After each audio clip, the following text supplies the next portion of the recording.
Bayangin kalian lagi di tengah hutan Amazon, sendirian, tanpa makanan, tanpa arah, dan cuma ditemani suara binatang liar.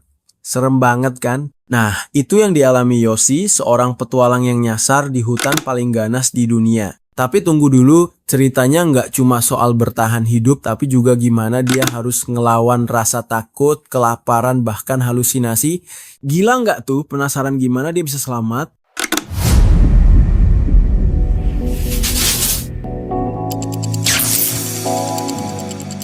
Jadi ceritanya dimulai awal tahun 1981. Yoshi, seorang mantan tentara Israel, memutuskan buat jalan-jalan ke Bolivia. Jiwa petualangnya tuh gede banget guys. Dia pengen banget explore tempat-tempat baru yang belum banyak dijamah orang. Kelihatan keren sih, tapi kadang orang yang terlalu suka tantangan malah masuk ke situasi yang ya bisa dibilang bahaya banget. Di kapal menuju Bolivia, Yoshi ketemu sama Markus, seorang guru yang nyaris ketinggalan kapal.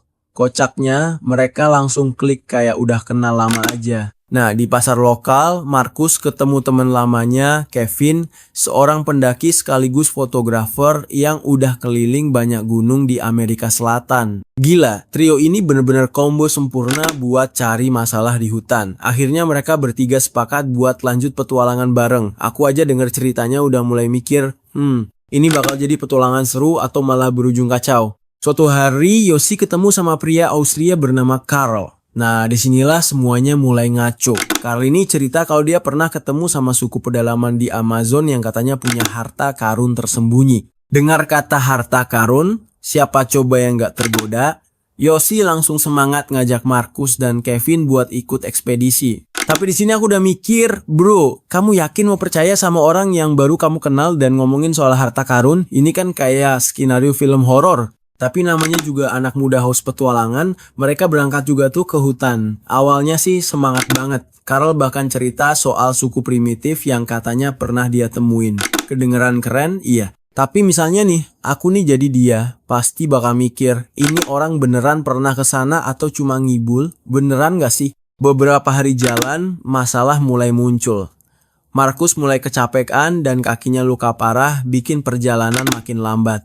Ini titik dimana kita mulai mikir, duh ini sih udah kode keras berbalik aja. Tapi mereka malah makin nekat, mereka bikin rakit dan mulai nyusurin sungai. Awalnya sih kayak seru-seruan ya, kayak di film-film petualangan gitu. Tapi guys, ini sungai Amazon, arusnya deras banget dan bahaya ada di mana-mana. Dan benar aja, nggak lama kemudian arus sungai makin gila. Karl dan Kevin akhirnya mutusin buat pisah sama Yoshi dan Markus. Kevin sama Yoshi lanjut di sungai, sementara Karl sama Markus jalan lewat hutan. Ah udah, ini sih pasti ada yang gak beres. Sampailah mereka di jeram super berbahaya namanya Malpaso San Pedro. Kevin dan Yoshi berusaha keras ngendaliin rakit mereka. Tapi, boom, rakitnya hancur. Yoshi kebawa arus dan terpisah dari Kevin. Nah, ini bagian yang bikin deg-degan banget. Yoshi sekarang sendirian di tengah hutan Amazon, tanpa makanan, tanpa peta, tanpa petunjuk arah. Aku sih udah pasti panik setengah mati. Selama berhari-hari, Yoshi harus bertahan hidup dengan segala keterbatasannya. Dia harus ngelawan kelaparan, digigit serangga,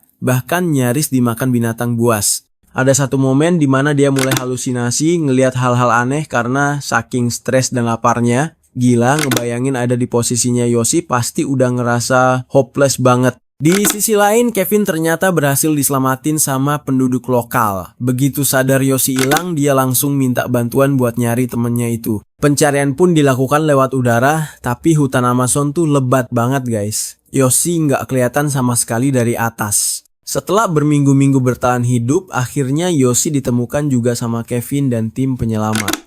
Kondisinya benar-benar parah, kurus kering kayak tinggal tulang doang. Tapi dia selamat, bro. Itu momen paling mengharukan dalam cerita ini. Mereka balik ke kota, tapi sayangnya kabar soal Karl dan Markus nggak pernah ada. Mereka hilang tanpa jejak. Serem banget sih kalau dipikir-pikir. Ceritanya gila banget kan? Kisah nyata ini tidak hanya menceritakan kisah petualangan di hutan, tapi juga tentang gimana manusia bisa bertahan di situasi yang benar-benar ekstrem. Aku jadi mikir, sekuat apa sih mental kita kalau ada di posisi Yoshi? Cerita ini juga ngingetin kita buat nggak gampang percaya sama orang asing. Apalagi yang tiba-tiba ngomongin harta karun di hutan Amazon. Come on, itu udah red flag dari awal. Tapi yang paling penting, cerita ini ngajarin kita soal persiapan. Mau petualangan segila apapun, jangan asal nekat. Persiapan fisik, mental, dan informasi itu kunci utama buat selamat. Kalau kalian suka cerita kayak gini, jangan lupa klik like dan subscribe ya. Komen juga di bawah, menurut kalian gimana perjuangan Yoshi ini? Sampai ketemu di cerita seru para penyintas dunia berikutnya. Stay safe guys!